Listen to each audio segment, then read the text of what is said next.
Good morning সবাইকে, তোমাদের সকলকে স্বাগতম নতুন দিনের নতুন একটা ভ্লগে।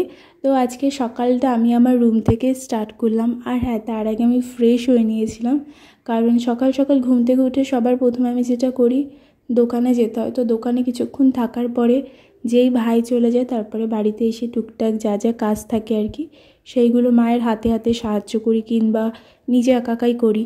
ঘরটার গুছানো থেকে শুরু করে এই টুকটাক এগুলো আমি নিজে করতেই বেশি পছন্দ করি, কারণ এইসব হয় না যে নিজের মন মতো করে সমস্ত কিছু গুছগাছ যাই হোক। তো আমি আর মাই টুকটাক এগুলো করি, আর ভাইরা তো করেই, বাট ওরা খুব কম আর কি করে। তো যাই হোক, আজকে ছিল শুক্রবার, তাই ভাবলাম বাড়ির সমস্ত চাদর ফাদর চেঞ্জ করে দিই। আর আমি রিসেন্টলি 2-3 দিন পরে পরেই আর কি এটা করছি, পরে পরে বিছানার চাদর আর কি কেচে দিই, চেঞ্জ করে দিই, এটা করি। কখনো কখনো বেশি অনেক জামা কাপড় হয়ে গেলে সেগুলো তো আর একার পক্ষে কাচা সম্ভব না, সেইগুলো যাই হোক সেটারও একটা ব্যবস্থা করা হয়। তো মোটামুটি আমি আমার ঘরটা ক্লিন করে নিয়েছি, তারপরে যে জামা কাপড়গুলো ছিল আগের দিনে সেগুলো রোদ্দুরে দিয়ে দিয়েছি। আর এইসব বেসিক জিনিসই আর কি করি, খুব যে টাফ করি তা নয়, বাট হ্যাঁ বেসিক জিনিস করতে আমার ভালোই লাগে। তো আমার ঘর আর কি গোছানো হয়ে গেছে। তারপর আমি চলে গেলাম বড় ভাইয়ের ঘরে।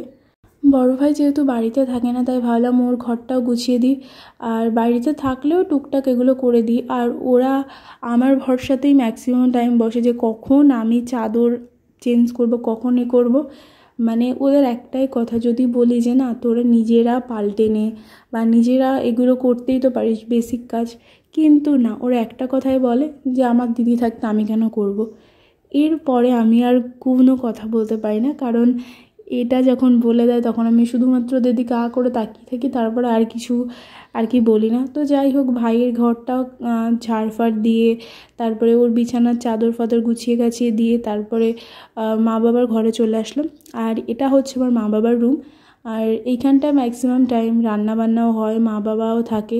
তো মা বাবার ঘরেও কিছু নোংরা জামা কাপড় ছিল, সেইগুলো আর কি সাইডে রেখে দিয়ে বিছানা চাদরগুলো পেতে দিলাম।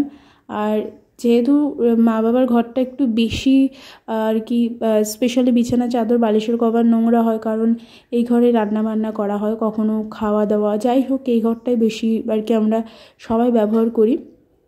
তো এই ঘরটার জন্য একটুখানি বেশি আর কি 2 দিন কখনো 1 দিন পরে পরে বিছানা চাদর ফাদর ধুয়ে দিতে হয়। তো এটা তো হয়, কারণ যে ঘরটায় রান্না করা হয় বা মানে সবাই আমরা ব্যবহার করি, সেই ঘরটার জিনিসটা একটুখানি বেশি নোংরা হয়।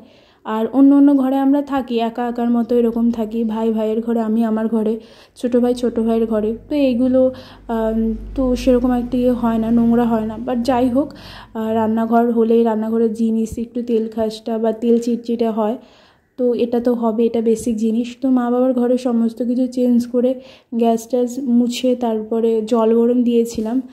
ওই যে প্রথমেই বললাম যে একটুখানি কাচাকুচি একটু ক্লিন করতে হবে, সেটাই।